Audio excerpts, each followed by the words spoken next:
En este episodio de hoy, el pastor Sugel Michelén expone las respuestas bíblicas a la postura de ¿por qué la mujer no debe ser pastora?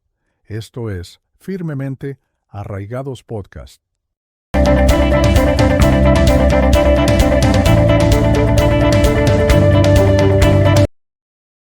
Al hablar del ministerio de la mujer en la iglesia, nosotros tenemos que ir no directamente al Nuevo Testamento, sino al Antiguo Testamento y más específicamente al orden de la creación.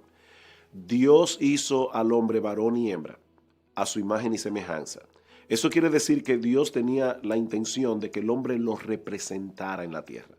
Nosotros sabemos por las Escrituras que en la Trinidad hay un orden. Está Dios el Padre, Dios el Hijo, Dios el Espíritu Santo.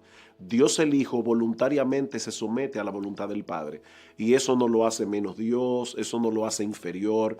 Cuando Dios crea la sociedad humana, Él la crea con esa estructura de autoridad y pone al hombre como cabeza. Cuando hablamos de la mujer como pastora, en 1 Timoteo capítulo 2, el apóstol Pablo dice claramente que él no permite que la mujer asuma ese papel, precisamente porque estaría violentando ese orden estructural que Dios creó para la sociedad humana, cómo debería funcionar el hogar, cómo debería funcionar la sociedad y cómo debe funcionar la iglesia. Entonces, en ese sentido, la respuesta es, la Biblia claramente enseña que la mujer no debe ministrar en la iglesia como pastora. Ahora bien, primero tenemos que remachar el hecho, resaltar el hecho de que eso no hace a la mujer inferior al hombre, en el mismo sentido en que el hijo, como decíamos hace un momento, no es inferior al padre. Eso dice 1 Corintios capítulo 11. El padre es la cabeza del hijo, el hombre es cabeza de la mujer. Si hubiera alguna inferioridad en esto, tendríamos entonces que decir que Dios el hijo es menos Dios que Dios el Padre.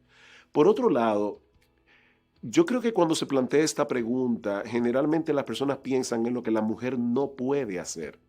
Pero tal vez deberíamos ser más positivos y preguntarnos cuántas cosas puede la mujer hacer en la iglesia. Porque la mujer tiene un papel importante en la vida y ministerio de la iglesia local. El hecho de que nosotros no permitamos que una mujer sea pastora en la iglesia no quiere decir que la estamos anulando. Cuando personas me preguntan, si una mujer no puede ser pastora, entonces, ¿qué va a hacer en la iglesia? O lo mismo que hacen un montón de hombres que tampoco son pastores. Porque si bien es cierto que Dios llama al hombre a ser pastor, no todos los hombres son pastores. Y los hombres tienen también un ministerio que hacer en la iglesia, aunque no prediquen. Entonces, en ese sentido, Dios le da dones de enseñanza a la mujer, Dios le da don de liderazgo a la mujer. Sin embargo, Dios quiere que lo ejerza en un contexto particular. Nosotros no estamos anulando a la mujer, estamos simplemente colocándola en la posición en la que Dios la coloca. Muchas personas me dicen, pero mira, hay mujeres que predican muy bien. Y de hecho, yo conozco personas que se han convertido al Señor a través de la predicación de pastoras. Y yo no lo dudo. Pero por el hecho de que Dios en su soberanía haga cosas como estas, no quiere decir necesariamente que Él apruebe tal cosa. Y yo voy a poner un ejemplo aquí.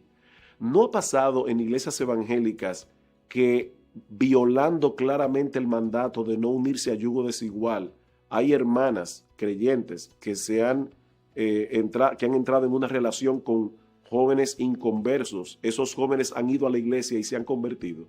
Dios en su soberanía puede hacer tal cosa, pero nosotros no podemos alentar a las hermanas de la iglesia a que hagan esa labor misionera de ir al mundo a buscar novios inconversos para traerlos al Señor. Eso es una misericordia que el Señor hace. De hecho, Dios ha usado aún pastores inconversos para traer a otros a la salvación.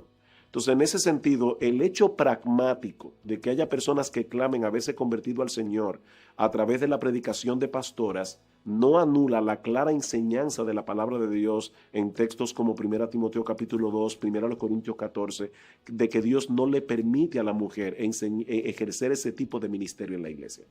Otros citan Gálatas capítulo 3 cuando dice que en Cristo Jesús no hay varón ni hembra. Y eso es verdad, en el sentido de que el hombre creyente no tiene más privilegios espirituales que la mujer creyente. Pero vuelvo y repito, ese principio general de unidad en Cristo no anula la clara enseñanza de que la mujer no debe ejercer este ministerio de autoridad en la iglesia.